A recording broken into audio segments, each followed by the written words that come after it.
Ich habe ja kürzlich ein Video dazu gemacht, wie man Kings of War in 2024 starten könnte. Das Video werde ich euch auch hier in der Videobeschreibung verlinken. Und auf Basis dessen habe ich mir jetzt gedacht, jetzt mal wieder Zeit, sich die Ambush-Boxen anzusehen von Kings of War, weil sich da in der Vergangenheit jetzt doch wieder mittlerweile einiges getan hat.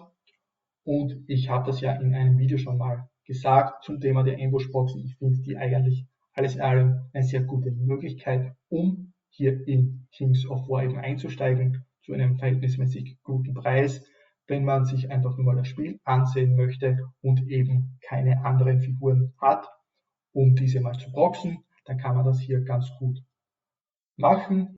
Wie du es hier schon sehen kannst, gibt es hier eine ganze Auswahl mittlerweile an Ambush-Boxen, die dir zur Verfügung stehen, sodass auf alle Fälle etwas dabei sein sollte, wenn du dir das Ganze mal anschauen möchtest, dass du definitiv etwas finden solltest. Grundsätzlich, was hier auch noch interessant ist, und deswegen finde ich diese Boxen so gut für den Einstieg, ihr bekommt hier jeweils immer, wenn wir uns hier mal die Zwei-Spieler-Box anschauen, die jetzt neu gekommen ist, ihr bekommt hier jeweils immer ein Regelbooklet, wo euch ein bisschen die Übersicht zu Kings of War gegeben wird, ein bisschen Hintergrund und die Basics des Spiels, sodass ihr nicht gleich alle Regeln lernen müsst und können müsst. Dann jeweils ein Booklet zur Armee, die ihr hier in der Box findet, in dem Fall eben 2 Booklets mit einer Zusammenbauanleitung, wie ihr die Figuren zusammenbauen könnt und dann auch den Regeln der Einheiten, die hier in der Box enthalten sind, zusammen mit meistens noch einem Szenario, um hier direkt losspielen zu können und nicht einfach nur ein 0815 Spiel zu machen. Das einzige, was ihr eben bei diesen Sets nur noch benötigt, ist ein Maßband und eben Würfel und klarerweise ein Spielfeld mit Gelände. Sollte man aber als Tabletopper ohnehin haben und sonst kann man sich da auch mit Büchern und ähnlichem mal aushelfen, wenn man erst ins Hobby einsteigen möchte. Dann hätte ich gesagt, schauen wir uns gleich mal diese 2 Spieler Ambush Starterbox an. Eben wie gesagt, wie zu sehen, klarerweise für 2 Spieler gedacht. Ihr bekommt hier einmal 20 Figuren für die Northern Alliance im Infanteriebereich, also quasi Elfen, Halbelfen und dann 2 fliegende Kavalleriemodelle als eine Einheit, die eben in dem Fall fliegende Zwerge sind. Und auf der rechten Seite habt ihr die Twilight King, die ja komplett neu aufgelegt worden sind, mit einer neuen Figurenrange, die ihr hier jetzt schon in dieser Box eben findet. Ebenfalls auch hier wieder 20 Infanteriefiguren und dann 3 Großfiguren, also schon mal eine kleine Auswahl an verschiedenen Truppentypen, sodass man auch hier definitiv verschiedene Möglichkeiten hat und verschiedene Regeln, um mal einen meiner Meinung nach ganz guten Überblick über Kings of War zu bekommen. Und hier bei der Box muss ich auch sagen, gefallen mir diese Twilight King Figuren extrem gut. Das ist eine sehr interessante Box und hier eben auch dann noch eine sehr schöne Abwechslung mit der Northern Alliance, die dann doch eine ganz andere Ästhetik haben. Dann schauen wir mal weiter. Es gibt dann hier eben, wie wir schon gesehen haben, noch eine ganze Reihe weiterer Ambush-Boxen. Auch hier die Trident Realms sind verhältnismäßig neu. Ich habe auch dazu schon mal ein Video dazu gemacht. Ich werde euch das auch in der Videobeschreibung hier verlinken, falls euch das Thema interessiert, vielleicht eine Froscharmee aufbauen zu wollen. Auch wenn das nicht alles ist, was Trident Realms spielen kann, aber eben der Fokus liegt hier ganz klar auf diesen Einheiten in dieser Ambush-Box. Und auch hier das gleiche Thema wieder. Ihr bekommt 20 Infanteriefiguren, 3 größere Figuren plus Zusammenbauanleitung mit Regeln und dann einen Quickstart Rules Guide, um mal anzufangen. Manche der anderen Boxen sind hier natürlich ein bisschen anders aufgestellt, zum Beispiel Forces of Nature. Hier gibt es dann eben Infanteriefiguren und Large Infanterie oder Heavy Infanteriefiguren. Also auch hier ein bisschen wieder anders aufgebaut, keine Großfiguren in dem Fall dabei, aber dafür von der Anzahl her mehr Figuren. Und hier bei den Basilians ist es halt so, die Box ist, glaube ich, auch schon etwas älter. Da bekommt sie eine ziemliche Auswahl mit 40 Hartplastikfiguren, die ihr als Swordsman, Spearman oder Crossbowman zusammenbauen könnt. Also das sind quasi 40 Figuren hier insgesamt, die diese 2 bis 3 Einheiten dann bilden können. Da ist dann die Abwechslung nicht so groß, ist vielleicht nicht so schön für den Einstieg, aber vielleicht ganz gut, wenn man ohnehin diese Armee anfangen möchte, dann bietet sich das Ganze vielleicht ja trotzdem an.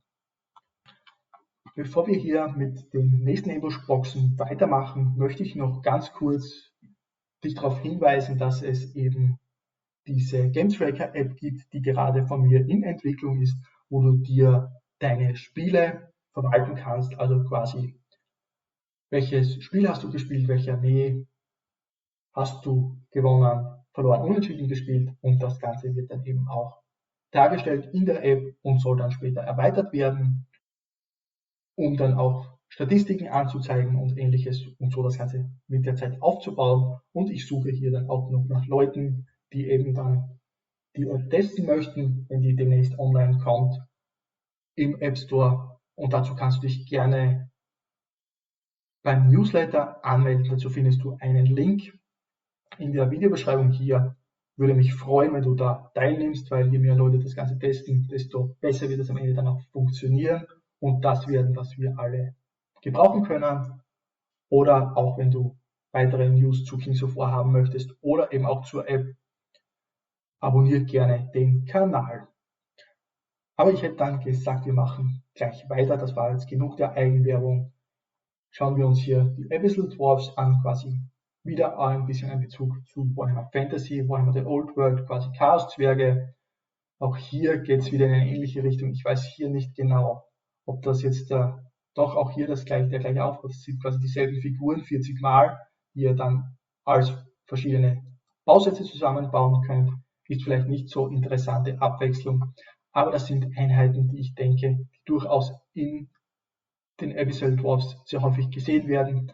Also auch ein guter Punkt, um dann von dort aus später die Armee weiter aufzubauen. Hier die Ambush Starterbox einzeln. Der Twilight King ist der gleiche Inhalt, den wir bei der 2-Spieler Starterbox gerade gesehen haben, nur halt diesmal alleine.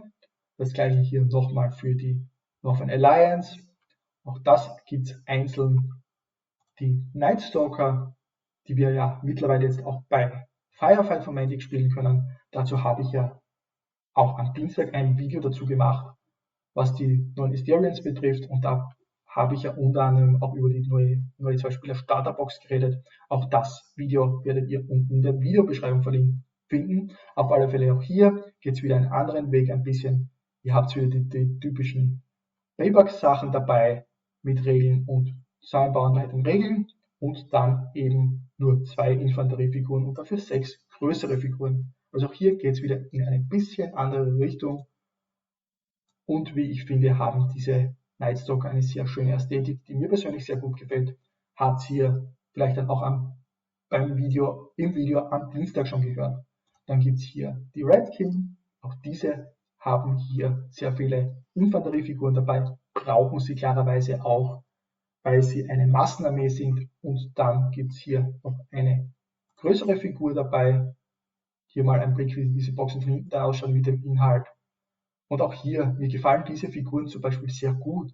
Das ganze Styling, wie das Mantic hier an den Tag legt bei diesem Red King, ist sehr, sehr gut umgesetzt, meiner Meinung nach. Also definitiv einen Blick wert, wenn man vielleicht von der alten Warhammer-Richtung kommt und nach neuen Figuren vielleicht sucht.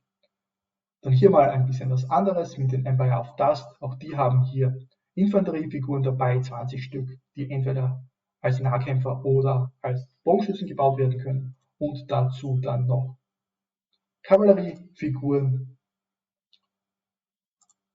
Also auch hier wieder eine sehr, sehr schöne Abwechslung dabei. Und auch das vom Studio gewählte Farbschema mit diesem Gold und Blau gefällt mir persönlich ganz gut. Dann die Box haben wir uns ja schon mal auf dem Kanal angeschaut, die Ogre. Die habe ich ja auch schon zusammengebaut und bewahrt auf dem Kanal. Vielleicht kommt da demnächst auch mal wieder ein Ambush Battle Report. Falls euch das interessiert, schreibt das gerne in die Kommentare, damit ich da auch Infos dazu bekomme. Hier hatten wir genau auch wieder 20 Infanteriefiguren, die man hier entweder so zusammenbauen kann oder als Bogenschützen oder Nahkämpfer mit Schwert und Schild, und dann eben 6 Ogre, die sich eben hier als Horde bauen lassen oder als 2 Dreier-Einheiten. und somit als Regimenter, so wie ich es hier aufgestellt habe. Und jeder, der das Unboxing zu dieser Box von mir gesehen hat, weiß auch, dass ich hier aus diesen 20 Goblins, die hier dabei sind, tatsächlich dann 2 Regimenter und nicht nur eines gebaut habe, so wie es hier zu sehen ist, sondern ich habe hier ein Nahkampfregiment und ein Bogenschützenregiment gemacht. Also auch das ist etwas, das hier möglich ist, weil man ja nicht den vollen Model Count verwenden muss und sehr häufig auch gar nicht bei den Zenith Bases verwenden möchte, weil man hier ein bisschen Platz spart, um das Ganze ein bisschen schöner darzustellen. Dann hier ebenfalls noch eine ältere Box, die Forces of the Abyss Box, quasi Dämonen. Sieht man auch hier wieder ältere Box. Man hat hier hauptsächlich oder ausschließlich Infanteriefiguren dabei, aber auch hier wieder ein bisschen Abwechslung, damit man das Ganze eben verschieden zusammenstellen kann, beziehungsweise verschiedene Einheiten spielen kann. Hier tatsächlich komplett verschiedene Einheiten. Man hat hier ein Sukubi-Regiment und ein bisschen Troops und Flamebearer Troops sogar. Also man hat hier insgesamt sogar 3 Einheiten, wobei ich glaube, dass man diese beiden Einheiten hier sind die gleichen Bausätze, also die Lower Abyssals und die Flamebearers schauen nur ein bisschen anders aus, beziehungsweise haben andere Teile teilweise, die sie verwenden, aber eben für den Einstieg eigentlich ganz gut geeignet. Dann etwas, das ich ja auch habe, ich weiß gar nicht, ob ich es auf dem Kanal, doch ich habe es glaube ich auch schon mal gezeigt, die Halblinge. Auch hier wieder interessant, man hat eben wieder 20 Infanteriefiguren dabei und dann eben hier Kavallerie, die man auch wieder unterschiedlich zusammensetzen kann. Man hat hier sowohl Nahkampf- als auch Fernkampf-Varianten dabei, die man hier verwenden kann. Auch wenn hier die Speere verwendet werden, sind hier genug Waffenoptionen dabei, um diese auch anders auszustatten mit normalen Nahkampfwaffen. Dann gibt es noch die reinen Goblins, also nicht nur die Orga, wo die Goblins mit dabei waren wie vorhin, sondern auch hier das Set mit den Goblins. Da sieht man auch, das sind die gleichen Goblin-Figuren, die in der anderen Box dabei sind, dafür aber doppelt so viele. Auch hier sieht man jetzt mal die Bogenschützen abgebildet und die Speerträger. Und dann hat man auch hier wieder 2 Großfiguren dabei. Also auch hier wieder eine schöne Abwechslung. Auch hier, wie gesagt, das sind dann die Mincers, die man hier dann noch dabei hat. Sehr schöne Abwechslung und wie ich finde, meine sehr, sehr schöne, wenn nicht sogar die aktuell schönsten Goblin-Figuren meiner Ansicht nach, die man so bekommen kann heutzutage. Und das war's dann auch schon. Hier gibt es noch die Vermeil, also diesen Ambush Booster, der ist eben nicht, wie man schon mit den Rundbases sieht, hier gar nicht für Kings of War, sondern für Firefight gedacht. Also sind wir schon durch. Wie ihr hier schon seht, es gibt hier eine ganze Auswahl von Ambush-Starter-Sets, die euch zur Verfügung stehen, wenn ihr hier mal mit Kings of War anfangen möchtet und dem Ganzen mal eine Chance geben wollt. Ich werde euch hier jetzt am Ende auch nochmal eines dieser Videos zu Kings of War verlinken. Da könnt ihr gleich weiterschauen, was so das Thema Kings of War betrifft, spezifisch wieso ich Kings of War mittlerweile bevorzuge gegenüber von Warhammer The Old World.